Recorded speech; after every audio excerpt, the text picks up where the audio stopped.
Okay, fun. All right, so recording. So first I'm probably gonna demo is some foundation paper piecing. I have this one, which is the body of the uterus, this part. So it's numbered with B1, B2, B3, 4, F6.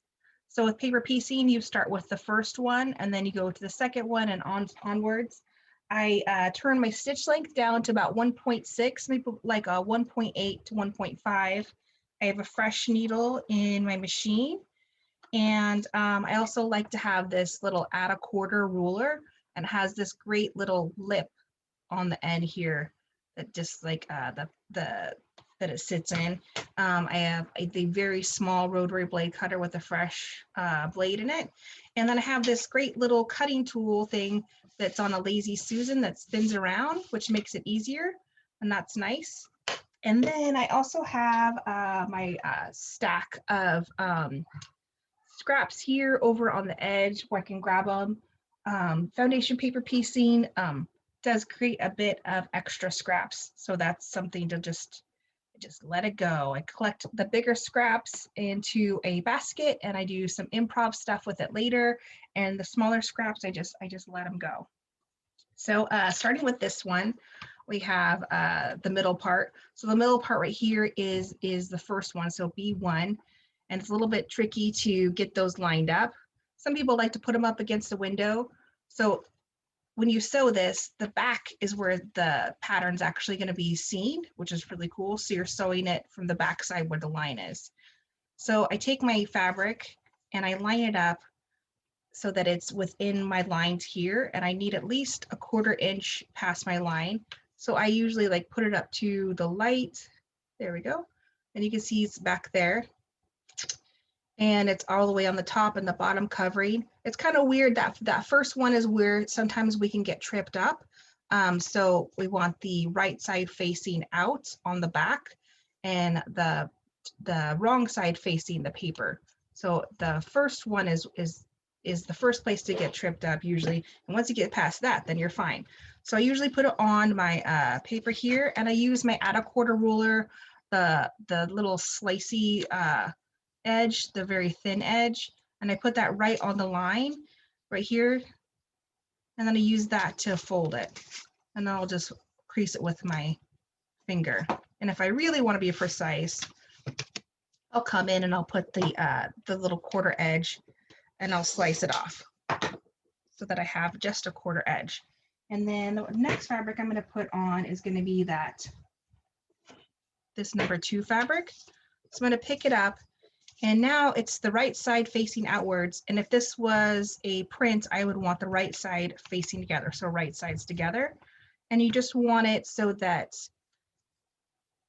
they both stick out like about a 1/4 inch right here. And again, if I want to be really fussy, I could stick my add a quarter thing here and then reslice it, but I won't. I'll just do it like that. I come over to my machine, and I always like to start off the edge if I possibly can, if the edge is going to go that way. So I start beyond the 1/4 inch right there.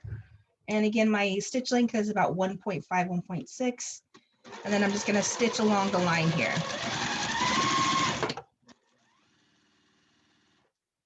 If I can, like I did here, I like to just stitch all the way off the edge past this line, right there.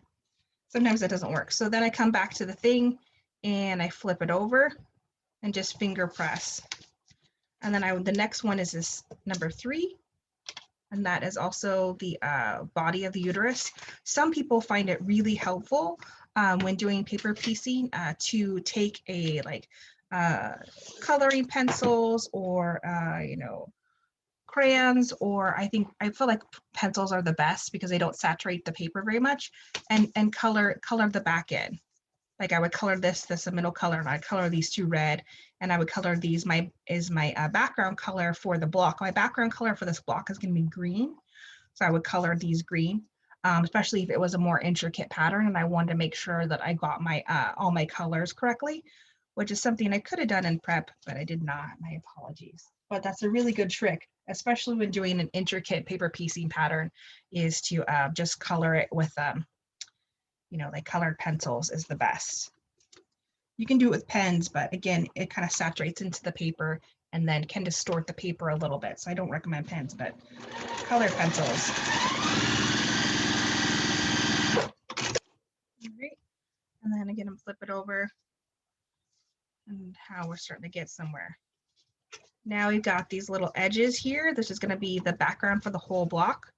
Again, I love to use the little thin edge on this add a quarter ruler to really get a nice corner up. So it creases the paper really nicely. And then I take the little add a quarter lip. It just fits right up here. And open up my thing. I get this slice. And I'm just going to let that piece go. And now I have some of my background colors, which is this green. And like I talked about in the other pattern, when choosing for this uterus pattern, of course, do it any way you want. If I'm going to be doing a pattern for my basic background, then I try to do more solids for the uterus color. So this is more of a pattern, so I'm using more solids in the uterus. So here we go. This one, I'm going to start a little bit off the edge right there.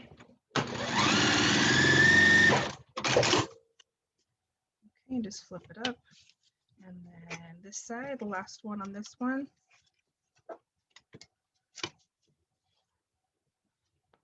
Let's see. Small piece. There's another side.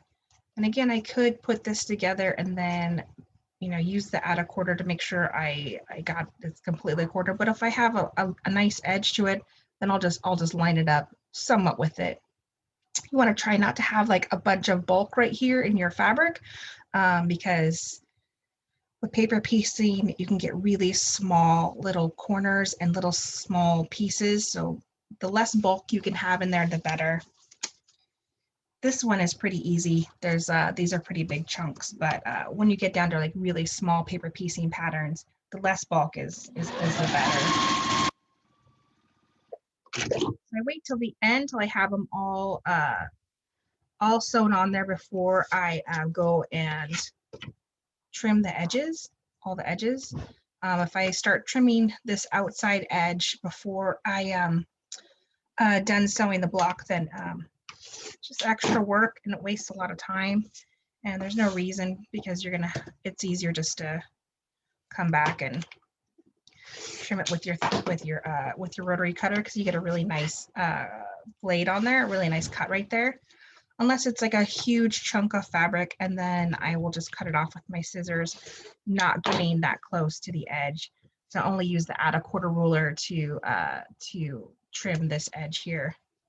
And then just make sure that these pieces are flipped up because sometimes they can flip down because I've just haven't ironed them. I just finger press them up.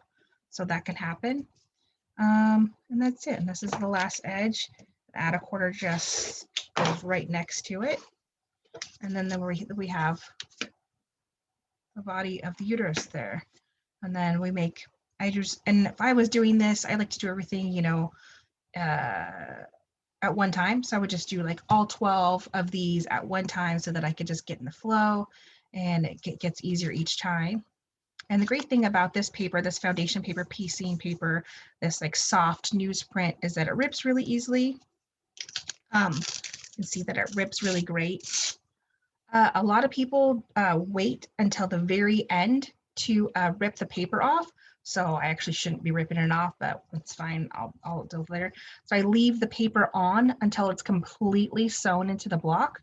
The reason being that these little pieces right here, these little edges right here, they usually aren't backstitched because again, that will cause some bulk. So if I start ripping out the papers now, it's going to rip these stitches out a little bit. And depending on how detailed my paper piecing pattern is, I don't want to rip these stitches out and they can just rip out so fast. So I leave all the papers in until it's one big, huge block. And then at the end, when it's all sewn together and all the edges are, you know, sewn in, then I'll just crumple it up and then rip all the pattern pieces out at the end. So that's that one. It's pretty basic. And let's see, then we have the fundus up here, this little top piece. And let's see, I have my pattern. So this little piece right here, I'll do an applique on that one, 4.5 by 2.5. Let's see. So this is 4.5. And we'll cut it down to 2.5 here. 2.5. There we go. I love this little Lazy Susan. I didn't think I would need it. I don't know. Lazy Susan, add a quarter ruler, and I like a small rotary blade for doing that. So here we are with this one. This is the top part of the uterus. So I'm going to line it up with the bottom edge. I want the edges to be lined up here and lined up here and the bottom edge. So this top part is going to be appliqued. Of course, you could leave the seam allowance on it. I didn't leave the seam allowance on it. I cut the seam allowance off of the template. And if you left the seam allowance, you could tuck it under, slowly needle turn applique, which some people love to do. And I do that sometimes for certain projects, but I just don't like doing it for this one. So I'm going to get right to the edge. And this sewing foot that I have is really like a scant 1/4 inch. This is a really thin 1/4 inch. So I don't have it all the way to the edge. I have it right to almost to the middle of this foot. And again, with applique, you want to have at least 3 threads of the woven. You want to have your stitches at least 3 threads from the woven away from the edge so that it doesn't unfurl.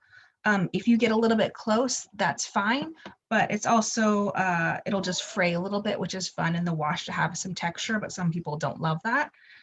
So at least 3 threads from the edge. I probably go about 1/8 of an inch away from the edge. And then I have a burgundy color in here. And I just have a straight stitch on this machine because it's my favorite machine. I do have a zigzag machine, but it's under the desk and I don't even want to look at it anymore because it's so slow. This one's the fastest. I just kind of guide it along and stitch it. Of course, if I was using, this is a cotton fabric and a cotton fabric. If I was using, say, like a poly blend or a different type of fabric or a thicker woven or a shot cotton for the top or the bottom, then these 2 fabrics would shift a bit when I was doing the applique. If that was to happen, then I would be using a different foot. I would have to use my walking foot, which is fine, totally fine. I just prefer not to use my walking foot because it's a bit bulky and then I can't see as close to the edge to make sure that I'm staying as close to the edge as I want. But if you're finding that this foot that you have on there is putting too much pressure and it's beginning to shift, like these edges, 2 edges here are beginning to shift away from, the outside edge, then you might want to switch to a walking foot. Some people have a Teflon foot. I don't really like a Teflon foot unless I'm sewing with vinyl. So I just use this one, and I find the pressure for this sewing machine is just fine. So there, that's the top part. And let's see, you see this part will fit to this part. So I'm going to go ahead and put these 2 parts together. Just flip them over, right sides together, and then I'm going to use a 1/4 inch seam allowance right here. I give it a little back stitch just because with such small pieces, I don't want anything to come undone. All right, and this part is still the paper, so it's stiffer. So I'm going to make this part flip up, and then that's how that piece goes together. Bam. All right, I'm going to stop recording. I think that's probably good.